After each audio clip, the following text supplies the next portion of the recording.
Europa, a harsh, icy rock locked in an eternal dance with Jupiter. A frozen wasteland that has commanded the gaze of humanity for centuries, including the covetous Clovis Bray.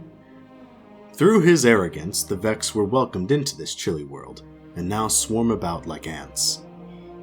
The golden age of humanity and the Clovis Bray Corporation brought many scientific breakthroughs, including the creation of the Exos, a robotic chassis imbued with the mind of a human being that promised to bring eternal life to us all. Though the golden age is far past, a new age has dawned upon the snowy dunes of Europa, as Elixni and Guardian alike spread out over its surface, looking to uncover secrets long buried and forgotten. While of course the version of Europa that Bungie has crafted is fictional, astronomers have been seeking answers about this marvelous moon for hundreds of years, ever since Europa was first discovered by Galileo Galilei in 1610. The smallest of Jupiter's 4 Galilean moons, Europa is nonetheless one of the most easily visible bodies seen from Earth, with only minimal observational equipment required. All you need is a decent set of binoculars and a clear night, and you too can gaze upon this distant ball of ice with very little trouble. Europa orbits Jupiter in an almost perfectly circular pattern, rather than the oblong paths taken by the planets as they orbit the Sun.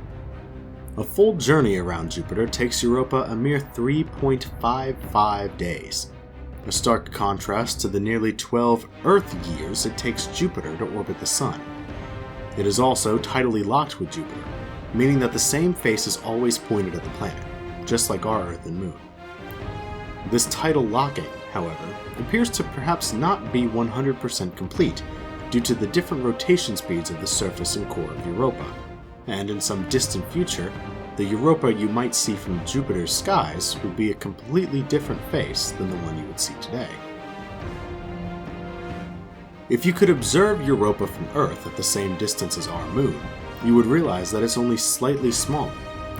Europa is, in fact, the 4th largest moon of Jupiter, and the 6th largest moon in our entire solar system, which may not sound that impressive until you remember that Saturn alone has over 230 moons. You would also note the dark lines and cracks all over the surface of Europa, its most recognizable feature by far. These cracks are caused by the interaction of its surface and depths.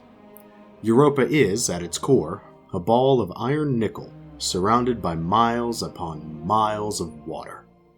Yes, water.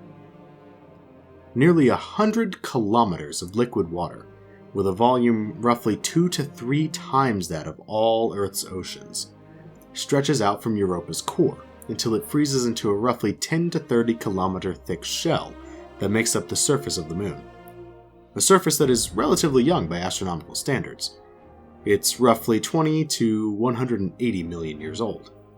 By comparison, the oceans and core of this otherworldly snowball are roughly as old as Earth, 4.5 billion years, and only about 100 million years younger than Jupiter itself. The surface is the smoothest of any solid body in our solar system.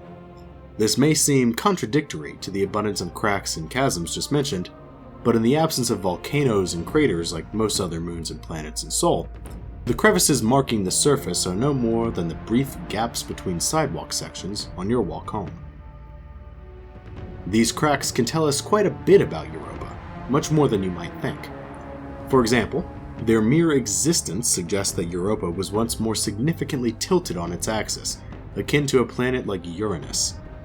The gravitational pull of Jupiter, the other nearby large moons, and the sloshing around of the liquid around its core caused Europa's surface to crack under the immense pressure, and then refreeze into the dark lines you see today.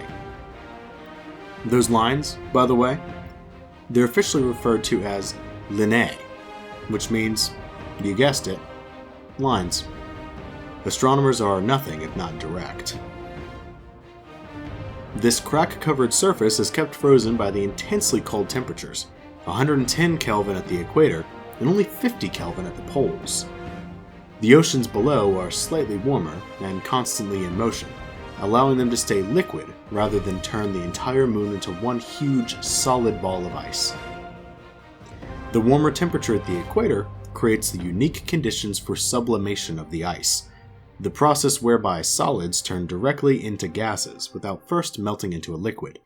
This results in tall pillars of ice called penitentes stretching outward, as if reaching out toward the sun.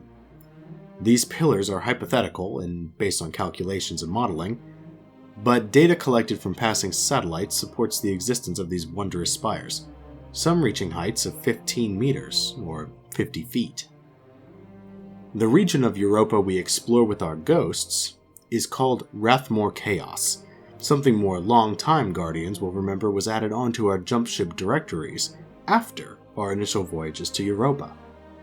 The Rathmore Chaos is a real place on the surface of Europa, and it is one of the few regions officially dubbed as Chaos Terrain. Chaos Terrain is a region of a surface where the features are all jumbled together in a, well, chaotic fashion. The cracks, ridges, and plains of Europa all intermingle in a beautiful mess that stretches 57 kilometers across. This particular chaos is named for Rathmore, Ireland, a small town with a population of less than 800 people.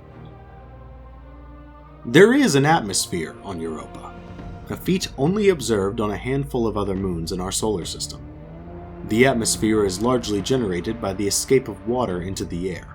As the molecules are torn apart by gravity, the hydrogen escapes into the reaches of space, while the oxygen collects roughly 100 kilometers into the sky. This oxygen will eventually fall back to the surface, where it is either absorbed or bounces back into the sky, creating a cycle of atmospheric regeneration.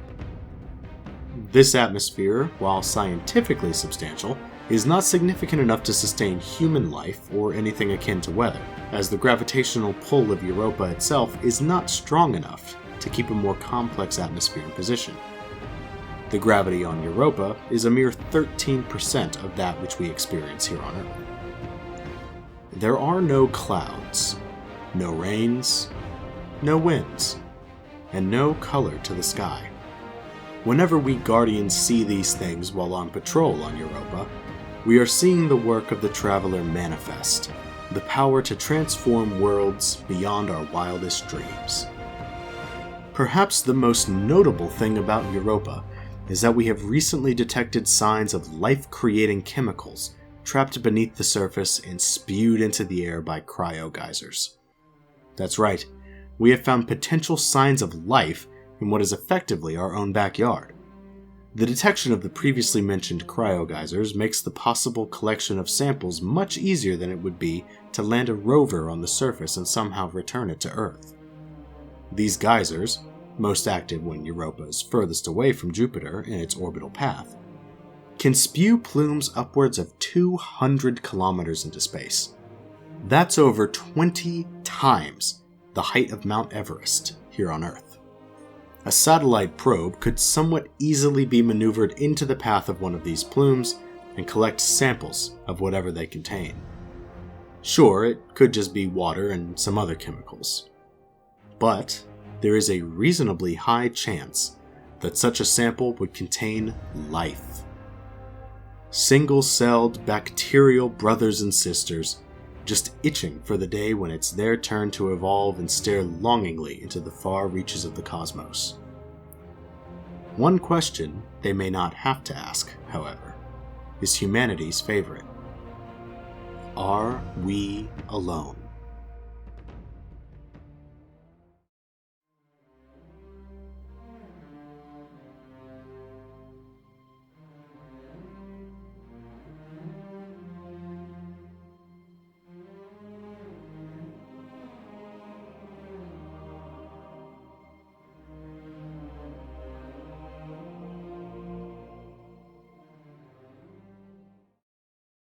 See you on Europa, sister.